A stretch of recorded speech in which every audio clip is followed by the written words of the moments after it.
This 2023 spring anime season has been nothing but amazing. You have Demon Slayer in the Swordsmith Village, Oshinoko in the hardships of an idol, Hell's Paradise and the criminals bringing the heat, but there's one anime that I'm not hearing much hype about. The Dangers in My Heart is the hidden gem of the 2023 spring season. Hell, it might be the hidden gem of all 2023. This was actually one of the first manga that got me in love with the slice of life genre alongside names like Horimiya. Now trust me, I can understand being turned away when you see a loner just talking about murdering his whole class. Like, I thought this was Japan, not America. But hey, sometimes in school you gotta find a reason to why you're all alone all the time. Don't ask me how I know that, but in simpler terms, the main character Ichikawa is an otaku, and he feels as though the world is against him, so he has to restrict these murderous urges he gets inside his head. But there's one person in his class that he wants to murder the most, and that's the most beautiful girl in his class and year, Ana Yamada. Now, Yamada is an up-and-coming model, actress, and TV personality, so it's kind of normal to think that she has this feeling of being higher than everyone else. And that's the main reason why Ichikawa wants to kill her. He wants to wipe that smug grin off her face and make sure that she knows that she's not above anyone. But he quickly finds out that he is completely wrong. Now, Ichikawa typically spends all of his free time in the library, which is kind of weird because, like, every time he's in there, like, I feel like he's only taken out one book and that's the murder encyclopedia that he has.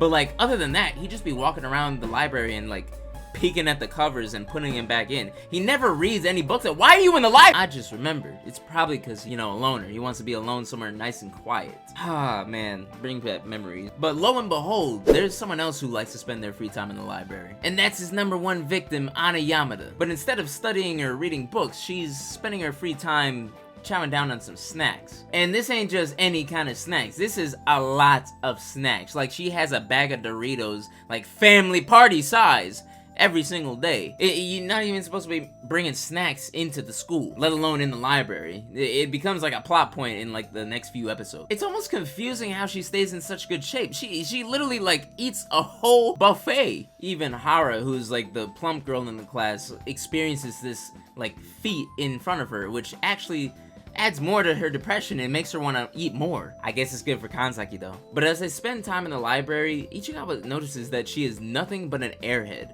the complete opposite of what he thought she was. So much of an airhead that Ichikawa has taken it upon himself to protect her and make sure that she doesn't do anything stupid. Realistically, that's what Kobayashi's for, but like, she's never around low-key. With this being a priority of his, it was only a matter of time before Yamada noticed him. Now this is where I really started loving the series. As Ichikawa quietly watches over Yamada, she slowly gains more interest in him. This is simply due to the fact that any guy, and sometimes girls, that approach Yamada are only looking for personal gain.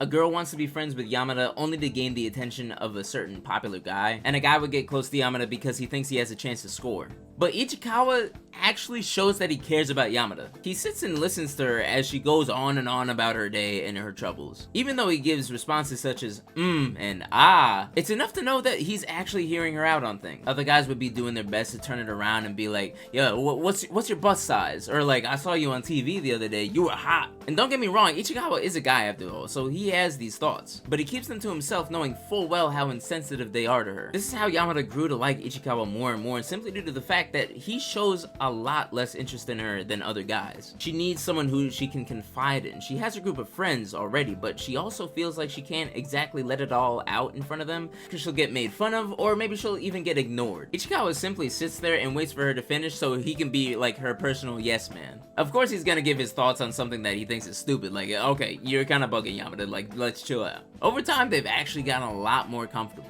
Even Kobayashi pointed out that Ichikawa is normally very, very meek when talking to girls, but when he talks to Yamada, he's like a normal dude. Kind of a backhanded compliment, but like, it's fine. That really shows how close they've grown together, because instead of keeping their mask on like they always do with everyone else, they completely let down their defenses. Though Ichikawa still kind of like keeps that barrier up because he's still kind of careful around her. Bro be thinking too hard, man. It's pretty simple, but like, honestly, I can't hate because it's just how he is. He finds it insane that a girl like Yamada would be cool just hanging around a guy like him.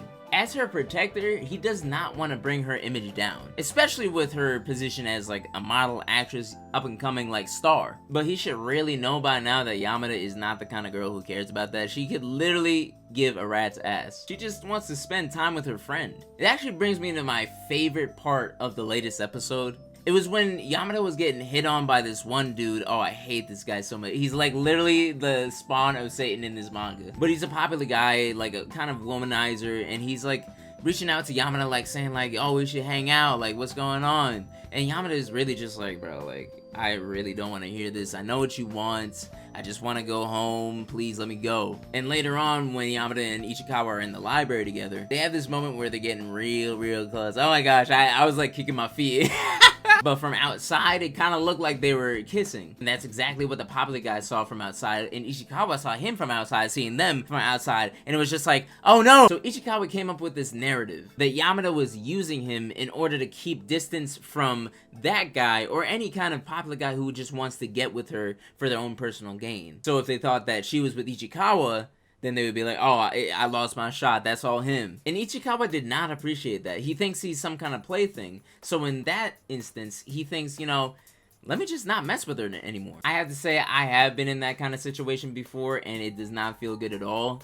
So you just want nothing to do with that person ever again. But as the days go by, Ichikawa has not even peeked inside the library. So Yamada's becoming more and more frustrated, thinking that, like, my precious friend wants nothing to do with me anymore. What did I do? Is he mad at me? Like, what's going on? So she backs him into a corner, looking for the answer that she needs. The answer was simple. Ichikawa was never mad at Yamada, because he knows that Yamada is not that kind of girl who would use him for such a selfish reason. She wouldn't use anyone for that kind of reason, let alone Ichikawa though. Bro, they shared such a beautiful embrace that damn near made me cry. Which once again brings light to the title of this series. It's not about him having these murderous urges in his heart.